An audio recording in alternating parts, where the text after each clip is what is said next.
Hello and welcome back to No Bullshit. Today we return to talking about the United States women's soccer team, who of course recently won the Women's World Cup for their 4th time. No small achievement by any means either, and despite my complaints about the team's off-field behavior, I am still truly proud and happy that they won the tournament and represented our country well in competition. Now, with all that said, all of this gloating and pushing of liberal politics after their win has certainly been souring their goodwill with me, and it's even made them look worse, and also it's making the US look just as obnoxious and PC and progressive and over-the-top social justice warrior as the girls on the soccer team and their leaders. For example, the main culprit of all of this is named Megan Rapinoe, the star scorer and MVP for the finals in the Women's Soccer League. And Megan's been getting worse and worse as her 15 minutes of fame carries on here too. Almost every news channel and TV show seems to want to try and prop up Megan during this week as well. And Megan Rapinoe seems all too happy to oblige them, appearing at each and every event on each and every TV show that will invite her there. Except, of course, she won't be visiting the White House, which traditionally does invite American champions to Washington after they win in sports. But Megan famously said she wouldn't be going to the White House before her team even won. And now, ironically enough, she's appearing almost everywhere else, despite of that. And now, I guess that attempted dig at Trump wasn't big enough for Megan either, because now she's been doubling down on her anti-Trump bullshit all week. Before we get to that part specifically though, let's first talk about this obnoxious and over-the-top victory lap Megan and the girls' team have been plaguing us with all week now. Here you can see one of Megan's favorite moves. She loves holding up her hands, sometimes like she's some kind of Jesus on the cross or something. And I truly think her ego is big enough at this point to make those kinds of comparisons. And then later, Megan would go on to do these awkward and cringy dances too, trying to fire up the crowd or some shit. Very uncomfortable to watch, to say the least. And I don't think I've ever seen someone try so hard to make themselves look cool and to be liked either. Next, the girls went on a tour of the late night talk shows in the US that was almost equally cringeworthy too. One noteworthy example was when the super leftist and anti-Trumper host, Jimmy Kimmel, decided to bash the president while they had the girls on, even cheering on the girls' soccer team for not appearing with the president at the White House. Kimmel did all this by offering the girls 5,000 chicken McNuggets in a mean-spirited way to attack the president. Trump had previously served some other athletes different fast food items like this, in a move many thought was fun and down to earth. I know me myself, I'm not above eating chicken nuggets or french fries, so I don't see the big deal here, but apparently snobby Hollywood types like Jimmy Kimmel, they look down on this, much like how uptight holier-than-thou SJWs do, like the soccer team's Miss Rapinoe. Another awkward moment came when Megan Rapinoe appeared at the ESPY Awards this week. She appeared there wearing a very skimpy, overly sexual outfit, and that choice came back to bite her in the butt too, because apparently Megan suffered a bit of a wardrobe malfunction at this event. And for those who don't know, wardrobe malfunction is a fancy way of saying this chick's boobs popped out of her clothes. And this mess up is a great way to highlight the low-class, degenerate nature and tone of all this too. Not only are Megan's privates popping out on television, but she also tends to curse like a sailor when given the chance, even ending one of her public speeches in front of all of the New York City government by saying some F-bombs in front of everyone. Then there's this over-sexualization of Megan Rapinoe, which can be seen in the way they portray her in the news, in the way they label her as this hot progressive and some sort of future sexy female for feminism. And also, there's even been some scandalous, nearly naked bathing suit photos going around of Megan, and these are basically nudes of Rapinoe at this point. She obviously is skinny and pretty fit too, sure, but she's certainly not my type of woman, a bit too manly. But to be fair, I will admit that some of the other soccer girls on the women's team are pretty sexy though, like Megan's co-captain, Alex Morgan. This chick is hot as hell and pretty much a perfect 10, but you have to admit, Alex Morgan isn't getting half the attention that Megan Rapinoe is getting, and I think we all know why. Megan is getting propped up more because the modern media is woke and pro-SJW as hell, and after just coming out of a whole month for gay pride in June and all that stuff wrapping up, well, what way to better continue this pro-LGBTQ stuff than to promote the most lesbian-looking, pink-haired feminist player ever, Megan Rapinoe. There's obviously some clear pro-gay, anti-straight stuff going on here, clearly, especially considering Megan's counterpart and co-captain Alex Morgan is a much hotter and more likable person who would be better suited for these interviews and TV appearances. Alex Morgan doesn't come off as very stuck up or full of herself at all either, but Megan is still the lesbian who gets favored no matter what, because even if she is less attractive and far more annoying, but she does fit into the SJW category. Next Next, let's get more into Rapinoe's political rantings. I don't know why someone who won a minor league level soccer tournament thinks they have the qualifications it takes to discuss politics now, but here we are. Welcome to current year. Much like how actors love to speak out about politics now more than ever, and they think people care what they have to say, so too are many athletes acting like this, just like Megan Rapp. She's been anti-Trump before, as we've said, like when she refused a White House visit and then she played along with Kimmel's stupid chicken nugget joke. And now things are getting worse as she's been spouting off on news channels trying to get fully political and anti-Trump even more so. One terrible example of this is found in a video from CNN. It's called Rapinoe's Message to Trump: You Need to Do Better for Everyone, which is an interesting start since,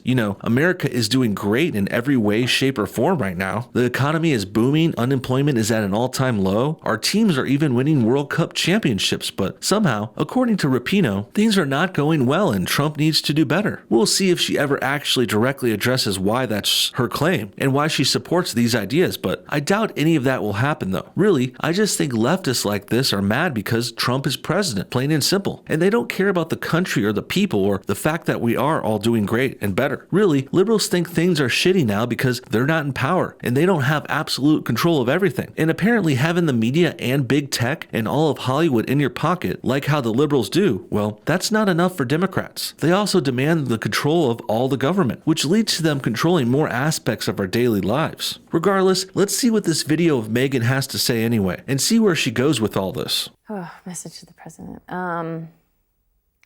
I think that I would say that your message is excluding people. You're excluding me, you're excluding people that look like me, you're excluding people of color, you're excluding, Americans that maybe support you.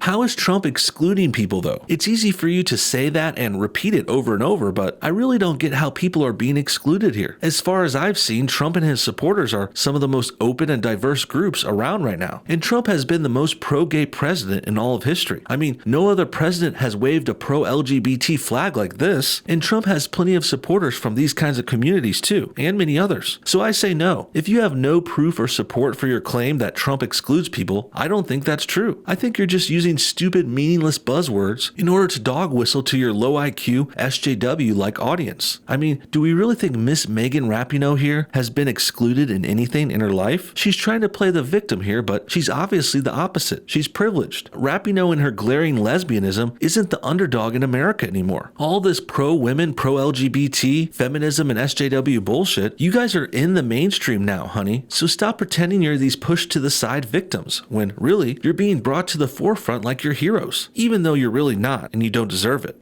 We need to have a reckoning with the message that you have and what you're saying about make America great again. I think that you're harking back to an era that was not great for everyone. It might have been great for a few people, and maybe America is great for a few people right now, but it's not great for enough Americans in this world. And says the chick who is making millions of dollars while playing and winning in the sport she loves. Yeah, I highly doubt America isn't great for you, lady. Little Miss Media Darling here getting ass pats all over the country right now. This is just the epitome of entitlement, isn't it? This girl Megan has been given everything and been treated so well, but she just wants more because she's spoiled and doesn't appreciate it. And she hasn't earned what she's gotten. And also, Rapinoe still thinks she's better than what she's getting now, when really she's much lesser. If anything, these girls' soccer winners are getting overhyped, and they're getting too much congratulations, really, relatively. For example, my team in professional hockey, the St. Louis Blues, they just won the Stanley Cup about a month ago. But do you guys remember seeing any of those hockey players going on to CNN to talk about politics? Not a chance. And the NHL is the toughest and most respected hockey league in the world. So winning the NHL Stanley Cup championship is much harder and more intense than winning the World Cup for women's soccer. Women's soccer means no men are allowed, because if men played in their league, they would dominate everything. And on the flip side, women can't play in the men's leagues, but it's not because it's against the rules. It's because they aren't good enough to keep up. But besides all that, we are honoring the US women's champions like they just cured cancer or something, when really, maybe, if anything, they might have cured someone's flu or hangover. And you need to do better for everyone.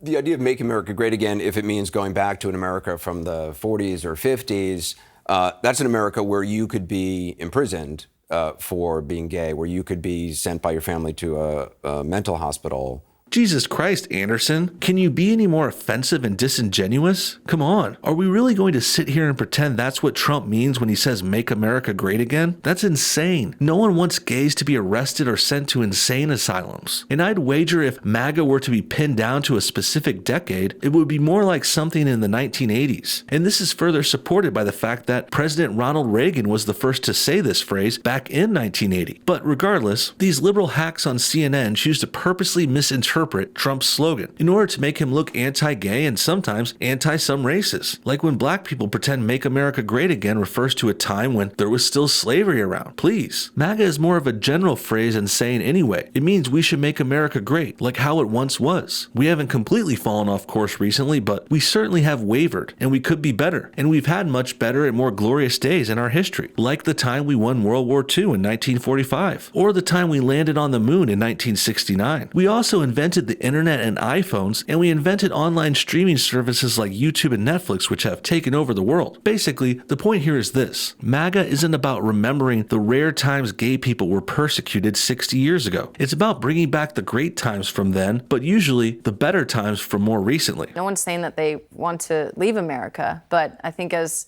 one of the great countries in the world, and for sure we want to see ourselves as that, we need to constantly look within and challenge ourselves to be better so everyone else can be better around us. Right, so you hate America, but you won't leave here either. And quit it with this be better shit, lady. If anyone or anything needs to be better here, it's you, Megan. You're the one gloating after winning a pretty easy match against your minor league level opponents in the World Cup Junior Varsity League. You act like you just broke some kind of home run record in the majors, when really you barely won a championship in the minors. Also, this gloating and cockiness isn't a good look for you or anyone. You're clearly not winning with humility here, and you're not being a humble, honorable winner like you should be. Quite frankly, you're acting like a self-important jackass who is soaking up their 15 minutes of fame like a sponge. And you've probably never suffered a day in your life either, nor have you ever worked a real job or received any kind of education or credentials or anything to prove that you know what you're talking about here. Really, Megan Rapinoe is just another celebrity who got famous somewhere else, and now they're using their attention from that place to push their own biased politics in the public square. It's shameful behavior, actually, and this kind of exploitation of the situation should be frowned upon, but instead, Megan acts like she's saving the world when, really, she's just being a selfish attention seeker. In the end, the worst part here is that there's really no substance to Rapinoe's attacks on Trump at all. She doesn't name any issues that she disagrees with him on specifically, and she doesn't try to explain why Trump's wrong on things or issues either. Really, all her and CNN and Anderson Cooper are doing is name-calling. They don't like Trump, clearly, but they don't have the depth to argue issues with him directly, so they just call Trump racist and sexist and then call it a day. Really though, I just wish liberals like this would admit that they hate Trump and stop pretending there's reasons to justify it. Quit making up excuses and implying Trump hates LGBT people or something. You have no proof for any of that. Really, you just hate Trump because he's a Republican, and you're obviously a liberal Democrat. Nothing inherently wrong with that either, but it is wrong to just call your opponents names and make shit up about them, instead of actually addressing the real points. What do you guys think? Is Megan Rapinoe the worst? Is the media pushing her to try and push more gay, progressive, degenerate politics onto the public? And why do you think women's soccer players think they are politicians all of a sudden? Comment your thoughts on everything below, and thanks for watching No Bullshit. Hit that like button if you enjoyed this video, and we'll see y'all next time.